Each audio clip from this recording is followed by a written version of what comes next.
Presentamos 24 AM.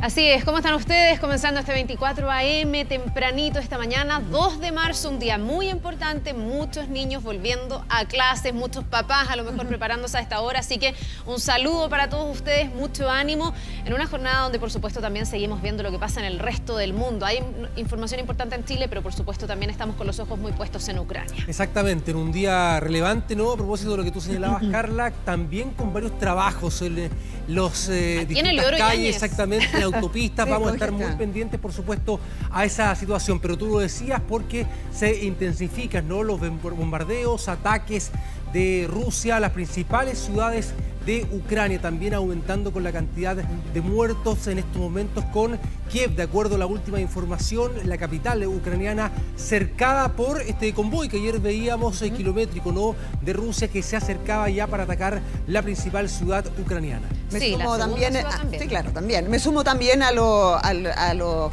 padres que van a tener que llevar, me imagino que ustedes van a tener que estar en esas labores en el día de hoy, en una jornada en que Santiago también, como decían, amanece algo congestionada, pero los ojos del mundo están puestos también en este lugar donde la atención mundial sigue manteniéndonos alerta, no solamente a los involucrados, sino que también al resto del mundo. Sí, ahí estamos viendo ataques en la ciudad de Yarkov, que ha sido una de las más asediadas por las tropas rusas, donde se han... Ojalá que, logres finalmente tu objetivo de poder salir. Sabemos que la situación es compleja. Te mandamos un abrazo, ojalá que no pase absolutamente por nada. Para ti y para tu familia, un abrazo. Mario Cárdenas, ahí de Kharkov, una de las ciudades más afectadas con este bombardeo ruso. Carla. Sí, y vamos a hablar justamente con Patricio Gajardo. Yo estaba mirando aquí en el mapa, Mario nos está hablando desde aquí. Aquí está Kharkov y por lo tanto uno puede ver lo que decía. A sus espaldas tiene a Rusia y hacia acá tiene ciudades que están siendo fuertemente atacadas por las tropas. Me llama la atención lo que dijo el Pato, porque él dice: no hemos escuchado bombazos en un buen rato. Esta había sido de las ciudades más atacadas. ¿Podría ser que haya un gesto? ¿Tú crees que es necesario para que hoy día pueda haber ronda de negociaciones, que Vladimir Putin haga algún gesto? Porque la desconfianza hacia él ha crecido y no sé si se puede negociar con alguien a quien tú no le crees o no tienes confianza en su palabra. A ver, yo no tengo confianza en el sentido de que no había una voluntad de detener los ataques en los momentos que se solicita una negociación. En general, cuando se plantea negociar, lo primero que se dice, bueno, suspendemos las actividades militares horas antes de la negociación, era alto al fuego. Claro. No estamos pidiendo nada más. Lo que puede estar pasando, y lo que yo creo que es lo que está pasando, es que las tropas rusas se están, reforzando y retroalimentando en términos de mantención. Había un contingente muy importante en Bielorrusia que se estaba acercando hasta esta zona. Yo creo que están definiendo una estrategia porque claramente lo que Putin pensaba de que iba a hacer un paseo de fin de semana no fue. ¿Por qué no fue? ¿Qué complicó a Putin? ¿Es que no esperaba este nivel de resistencia de Europa y los países aliados en la OTAN? Lo pregunto porque muchos analistas dicen generalmente a Europa le cuesta como reaccionar en bloque y aquí Putin logró unirlos a todos. ¿O ha sido un problema de estrategia militar y la resistencia que incluso la población civil está generando en Ucrania? Yo creo que son varias cosas. Primero, lo que se sabe, por lo menos extraoficialmente, es que mucho de la cantidad de hombres de Rusia que estaban haciendo ejercicios militares en Bielorrusia, que es un aliado estratégico y casi fusionado con Rusia, eran jóvenes que estaban haciendo servicio militar y que incluso no los habían informado que iban a invadir, o sea, se sabía el tema de la invasión, pero a los militares mismos, a los jóvenes de 18, 20 años que entraron a Ucrania, no se les informaba que iba a haber un ataque a Ucrania. Y por lo tanto, la estrategia era pensar que el poderío militar ruso era tan potente que no iba a haber problema en llegar a Kiev y sacar a Zelensky, que es un punto central. O sea, tú dices que si hay un problema en la planificación del despliegue militar de Rusia. O sea, eso es evidente, porque de hecho lo que tenemos claro es que no le resultó lo que pensaba.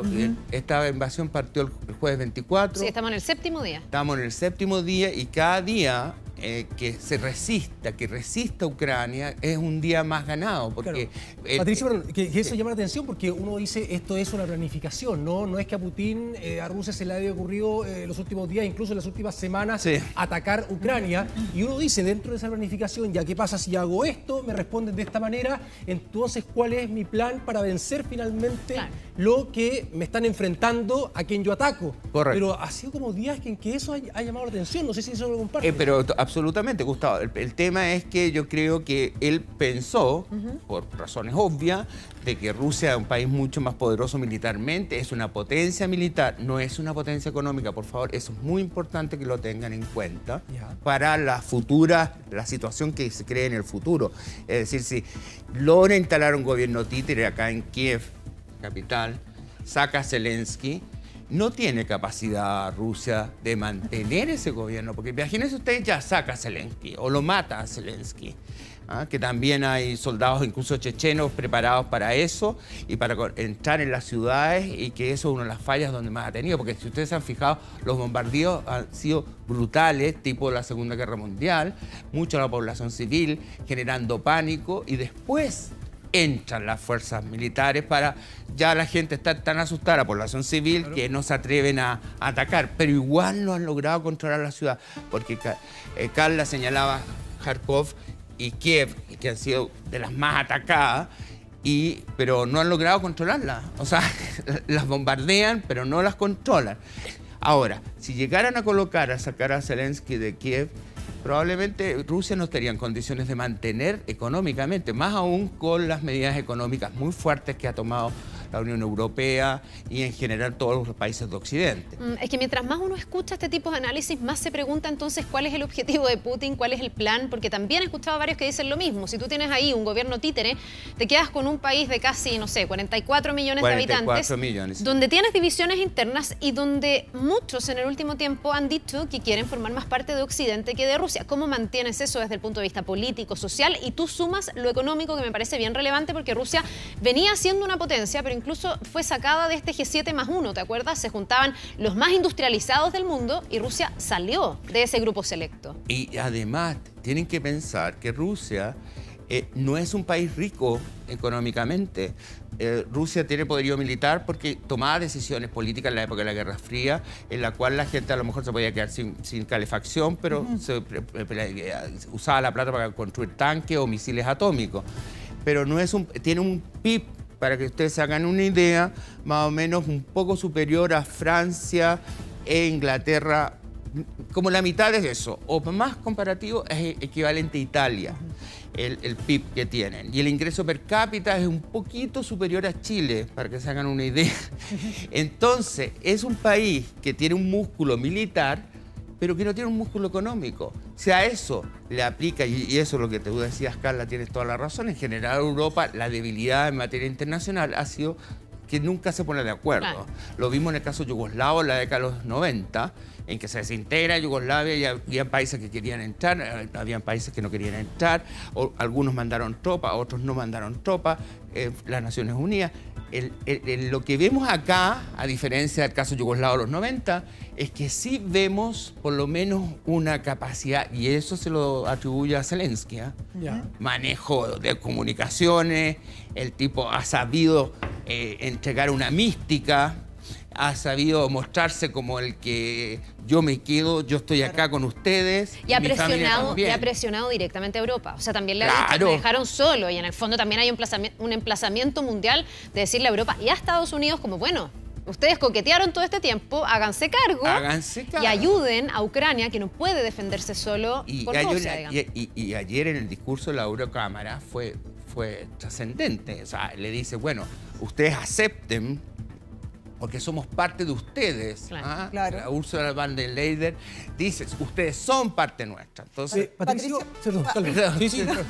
es que está muy interesante toda esta conversación, pero nos estamos poniendo el foco en lo que está ocurriendo en Ucrania. Pero ¿qué está pasando en Rusia? ¿Cómo están tomando los rusos esta ofensiva de Putin? ¿Y qué está pasando ahí mismo con el desabastecimiento, con la crítica que se le está haciendo al gobierno, que también los está dejando? O sea, ni siquiera hay máquinas para sacar dinero. Así es. Bueno, ustedes saben que se está aplicando el SWIFT, pero se está haciendo de manera bastante selectiva. No ha sido, no es un apagón total, digamos. No es un apagón total.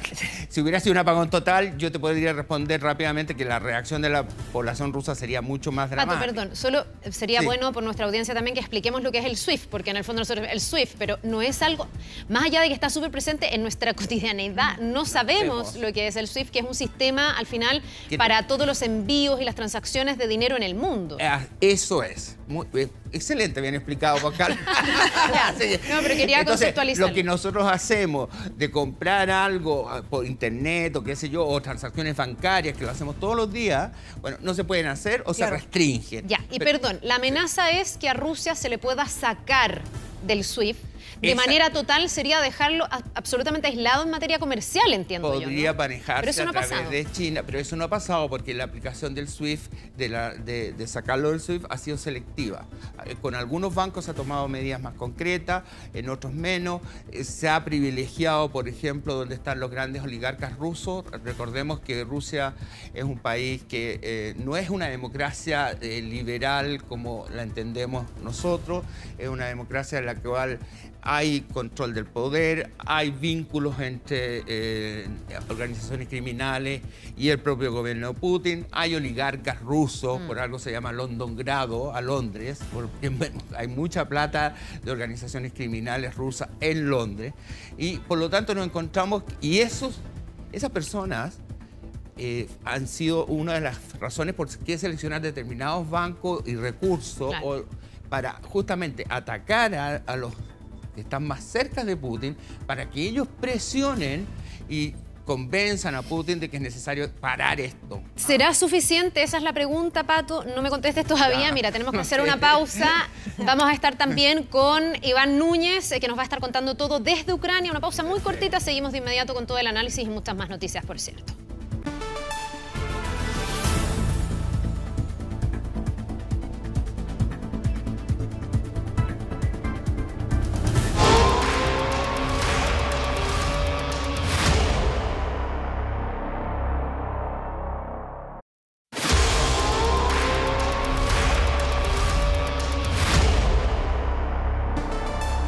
Siete de la mañana con 42 minutos. Seguimos con los ojos puestos en Ucrania en este séptimo día ya de ataque desde Rusia con sus tropas. Vamos con Iván Núñez. Habíamos dejado ahí comprometido el contacto. Se está moviendo. Iván, te vemos en el auto. A ver si nos puedes contar por qué te has tenido que desplazar, hacia dónde vas y cuál es la situación a esta hora.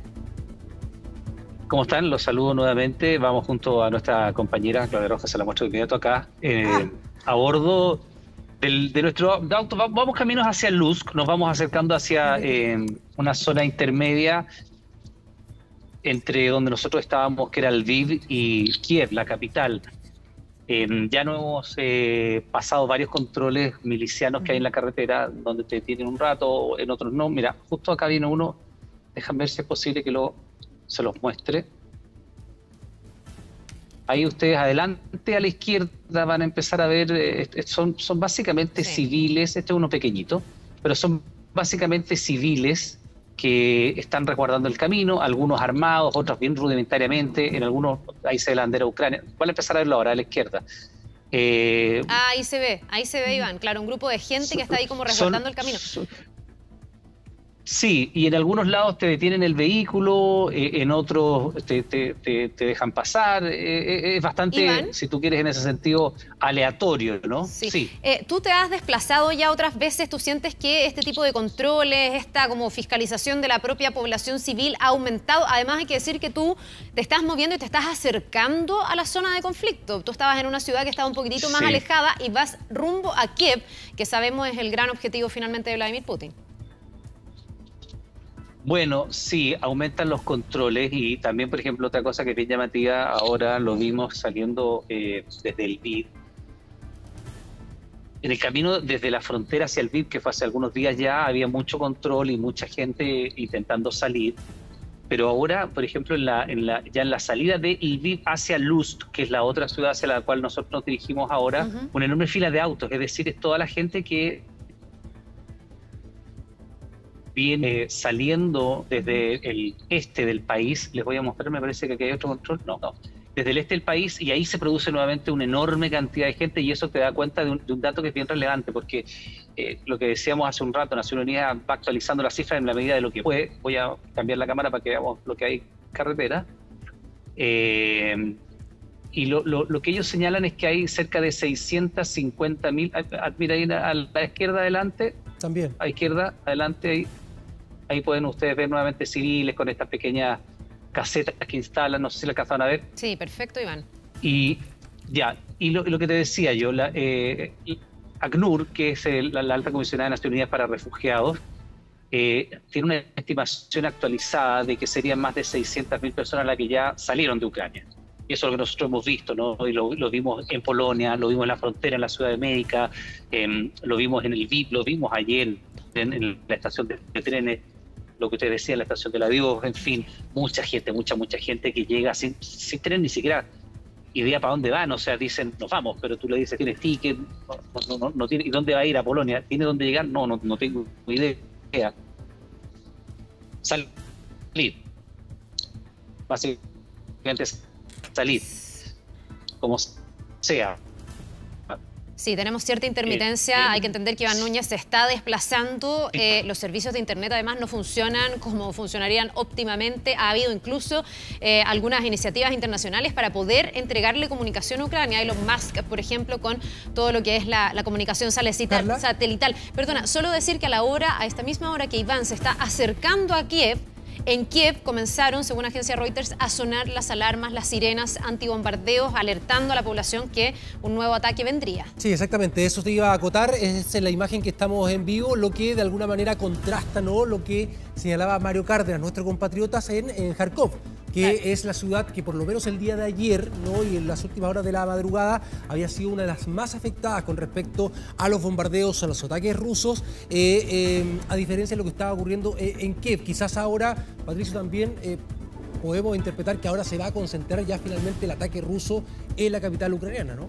Tiene que concentrarse en la capital ucraniana porque el objetivo político es sacar a Zelensky, y para decir que la cosa se puede terminar y colocar a otra persona en el poder. No olvidemos el llamado que hizo el propio presidente Putin a las Fuerzas Armadas ucranianas, y no a las Fuerzas Armadas rusas, sino a las Fuerzas Armadas ucranianas, para que derrocaran a Zelensky. Y eso se nota que no tuvo ninguna... Le pidió que hicieran un golpe de Estado. Eso es. Les decía, con ustedes es más fácil negociar la paz. Pero claro que es más fácil. Asumir ahora finalmente, ¿no?, el control, el poder en Ucrania. Carla, y Gustavo también, Caro, sí. Piensa que esas Fuerzas Armadas, por lo menos los generales, los altos mandos, son personas que tienen y deben tener la edad de Putin. Por lo tanto, vivieron también en la Unión Soviética, tienen que tener lazos comunicantes que no nos han dejado nunca, y por lo tanto ese discurso, saquen a Zelensky y ustedes derróquenlo porque es más fácil conversar. No me cabe la menor duda que para Putin es más fácil conversar con las Fuerzas Armadas ucranianas que con Zelensky, que representa una propuesta liberal de occidentalización y que surge en el Euromaidán. Por favor, no se olviden que el año 2013-2014 Víctor Yanukovych prometió entrar a la Unión Europea. De ahí parte el conflicto.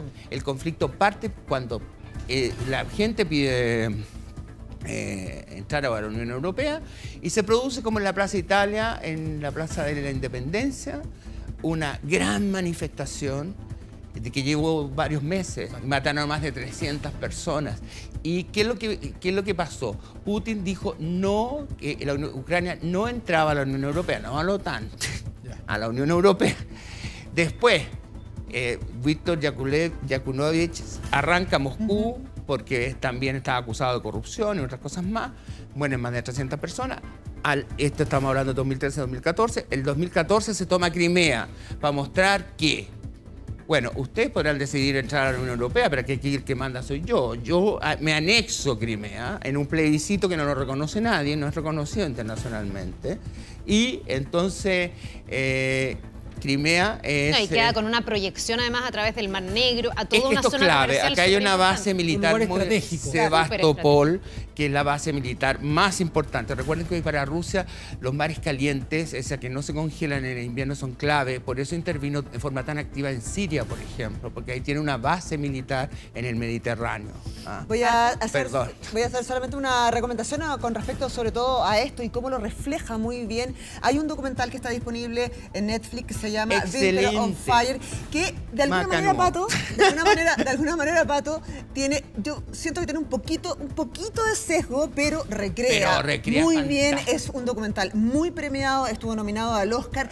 Es el reflejo claro de lo que ocurrió en ese momento, con testimonios realmente crudos, pero que los que quieran saber cómo comienza todo esto y cómo de alguna manera cierra con la salida del presidente esta historia que hoy día continúa de esta otra manera, está disponible. Pero es una prolongación y es excelente el documental. Yo creo que podría ser para que los que probablemente no entendemos esto desde el comienzo, podría ser también un buen dato en este momento. Así es. Sí, Pato, te voy a invitar a que revisemos algo que pasó el día de ayer. Mucho se ha pensado también o cuestionado, y tú decías recién, Zelensky ha sido súper claro en emplazar a Europa a que lo ayuden.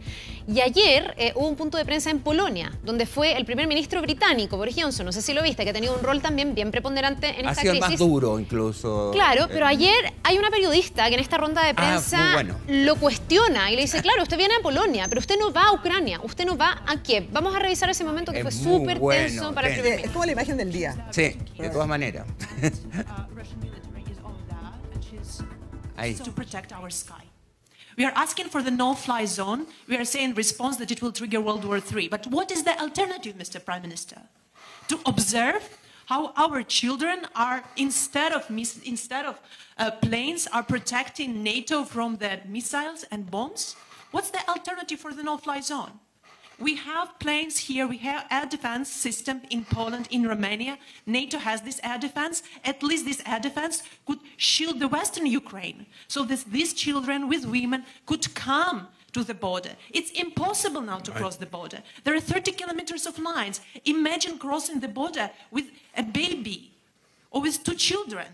I'm so glad that Samantha Power is coming here to the border from the Polish side. Let her come to the border from Ukrainian side and see that. Britain guaranteed our security under Budapest Memorandum. So you're coming to Poland. You're not coming to Kiev, Prime Minister. You're not coming to Lviv. Because you are afraid. Because NATO is not willing to defend. Because NATO is afraid of the World War III. But it is already started. And these are Ukrainian children who are there taking the hit.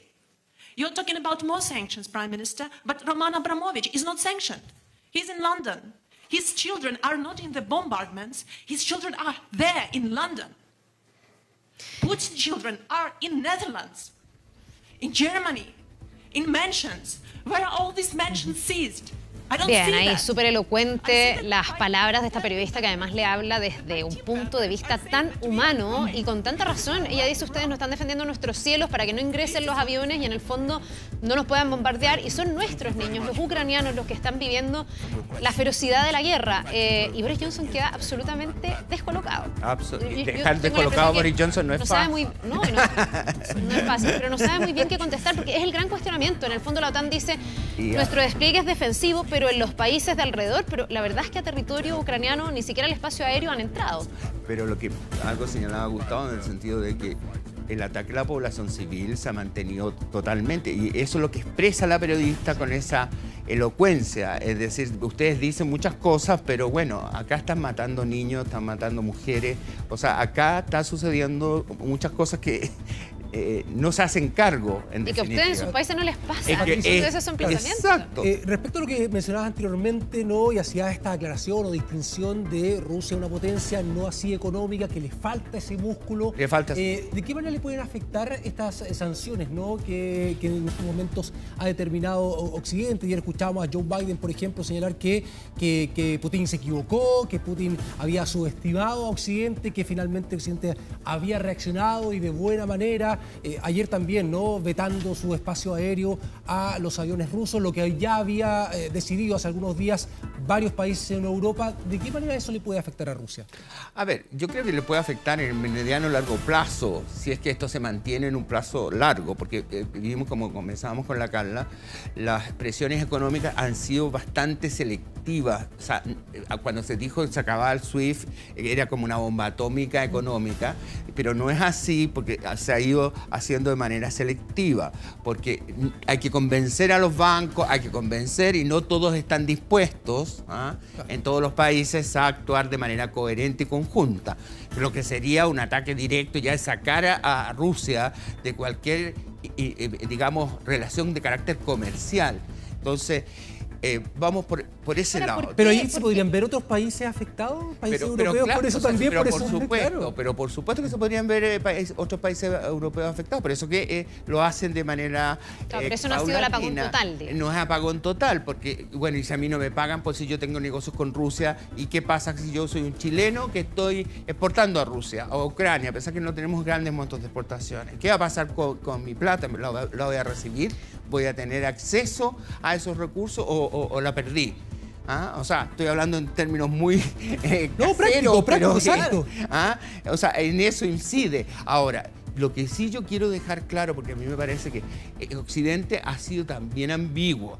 No olvidemos la frase fatal para mí, que yo quedé marcando ocupado, creí que no había entendido bien, cuando Joe Biden dice, miren, como que no se preocupen, no van a haber fuerzas norteamericanas combatiendo en Ucrania. Sí. Entonces, esa frase es como un mínimo, una contradicción per se de un libro clásico como El arte de la guerra, que es un libro muy antiguo que dice que jamás a un enemigo, un adversario, se le puede anticipar lo que tú no vas a hacer en términos estratégicos. Porque en el fondo le estabas diciendo a Putin, mire, entren nomás, hagan lo que quieran, porque nosotros no le vamos a mandar ejército, no le vamos a mandar fuerza militar. Lo que señala muy bien la periodista acá con Boris Johnson, que Boris Johnson ha sido el más duro. Sí. Bueno, Pato, sí. Para pensar en frenar a Vladimir Putin, ¿qué rol puede jugar el factor interno? Hablábamos de esto de que, no sé, el ruso ¿Tú dices en Rusia... el factor interno ruso? Claro, que el ruso en Rusia empieza a sentir que no puede sacar plata, que no se puede abastecer exactamente igual. Yo entiendo que hay mucha gente además en Rusia que tiene familia en Ucrania y por lo tanto hay una relación súper directa entre ambos países. Yo no sé hasta qué punto la sociedad rusa, con todas sus características y todo el discurso nacionalista que tiene Putin, va a poder soportar en la cotidianeidad tener los efectos de esta invasión, si es que esto se va alargando en el tiempo. ¿Podría estar ahí una llave para poder frenar a Putin, para obligarlo a negociar de verdad? Es que todo indica que está jugando todas sus cartas. No te olvides, Carla, que cuando lo llaman a esta negociación que se lleva ahí en la frontera con Bielorrusia, al mismo tiempo señala que él va a sacar los misiles atómicos. Por lo tanto, casi es como sentarte con una ametralladora bajo la mesa, como un chantaje. Entonces, Putin está apostando, y eso ténganlo en cuenta, a que esto se resuelve con una invasión definitiva y termina rápido.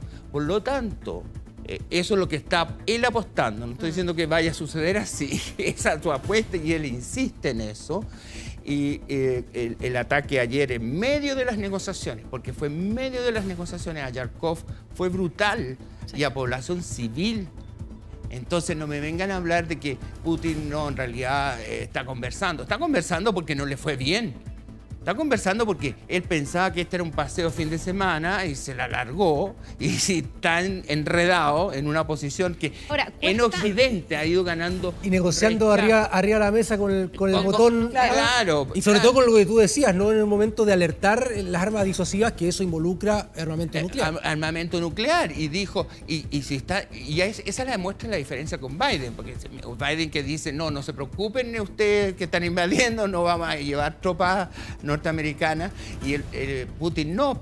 Putin dice, bueno, yo al mismo tiempo que los emplazo a negociar, bueno, yo estoy sacando toda mi batería nuclear, que sí es una potencia nuclear, sin lugar a dudas. Entonces, bueno, si te invitan a negociar así, ¿qué haces? No, claro. Mira, bueno, vamos no te queda otra que...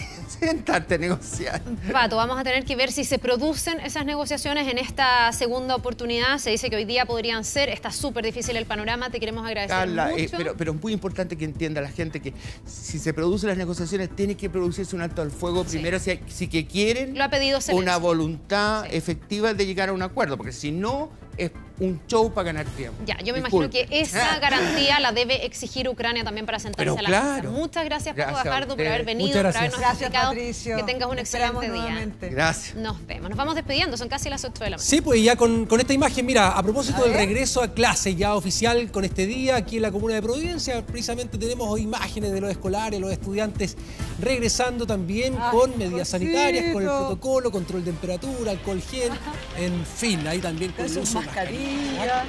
Con todos ahí dispuestos. Bueno, éxito para todos, para todas, escolares, estudiantes, papás, mamás, apoderados, apoderadas. Después de tanto tiempo. Ánimo, harto ánimo. Que les vaya después de tanto tiempo debe ser un gran momento. Ojalá así sea. Que esté muy bien, abrazos, sigan con el buenos días a todos. Hay información, por supuesto, en Canal 24 Horas. Hemos presentado 24 AM.